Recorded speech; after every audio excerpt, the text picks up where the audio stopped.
Okay, in this short video, we're just going to ask, what's the job of statistics? What does it do?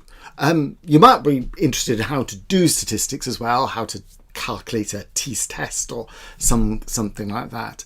But this isn't what you do, statistics. What's the job of statistics? What's it there for? Fundamentally, it's about understanding the real world.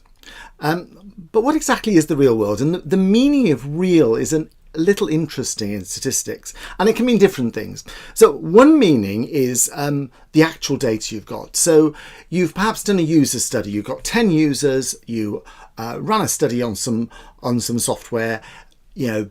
7 of them liked it, 3 of them didn't. They are real. They're real people. That's real data. 7 of them liked it, 3 didn't. That's real. But typically you're sort of interested in more than that. And often one of the things you're interested in is this bigger population. So you've got 10 users, but perhaps there are 1 million users of your project, of your product and your system. What would happen if you did your user test on all 1 million people? What would happen then? What sort of results would you got? So in some sense, that population, your 1 million users are your real users. And this is especially important for surveys. So perhaps you might have run a survey of business leaders to find out their attitudes to IT. You've run it, you've got perhaps a few hundred responses out of several thousand business users. Again, your responses are real, but what you really want to know about is the 1,000 business users. And issues start to come to play. We'll talk more about at a future time, but about whether that was actually a proper sample, a reasonable sample. Perhaps you end up with all the business leaders who had a particular viewpoint.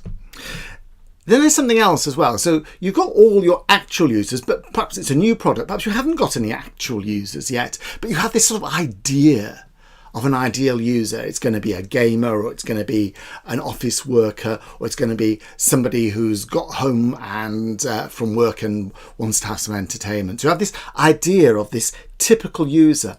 This is true of physical things as well. So I've got a coin here. I might toss the coin and we could see what happens if I do, and perhaps in later videos we could do that. But you have an idea of this typical coin that if you tossed it would be 50-50 whether it was head or tail. Now, this particular coin might not be. There might be something slightly odd about it, but there's the idea of that ideal coin. There's also unrepeatable events. So here's my coin. If I toss it, think about it. What's the chances that it'll be a head? 50-50. So now I'm going to toss it, and I'm not very good at doing this, especially with video. But anyway, I've tossed it. Hope you didn't see what I did then. And it's in my hand there. The coin is there. I'll peek and you can see the edge of it a little bit there, possibly. But you don't know what it is yet. What's the chance it's a head or a tail? You might just say 50-50. You might be wondering a bit, because either it's head or it's tail. There's no probability involved at all. But actually, you do want to talk about its probability, because although it's happened already, there was a likelihood to it. And in fact, it turned out to be a tail this time. Hold it up so you can actually see it. But it was an unrepeatable event. It's not going to happen. But there was still this idea that it could have been a head. It wasn't, but there could have been. And then from that, you get these things like you've heard about the normal distribution, possibly, but all those theoretical mathematical distributions, which in some sense try to capture formally those ideas of these ideal or typical things that aren't actually solid and real. So a variety of things that represent real. What does statistics do with real data? There is the real world. There is the thing you're interested in. Say it's those business leaders with their attitudes towards IT use and usability.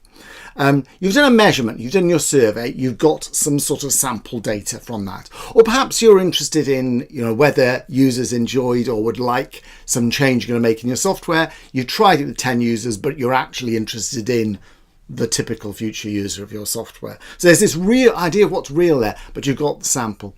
What statistics is about doing is trying to go from that data, from that sample data, from that measured data about the real world to tell you actually things about it. So it came from the real world, but now what you've got is this data. You've got these numbers, these measurements, these samples that you had. But what you really want to know about is that real world. What's your typical user going to do with it? What's the actual business use of IT or attitudes to IT?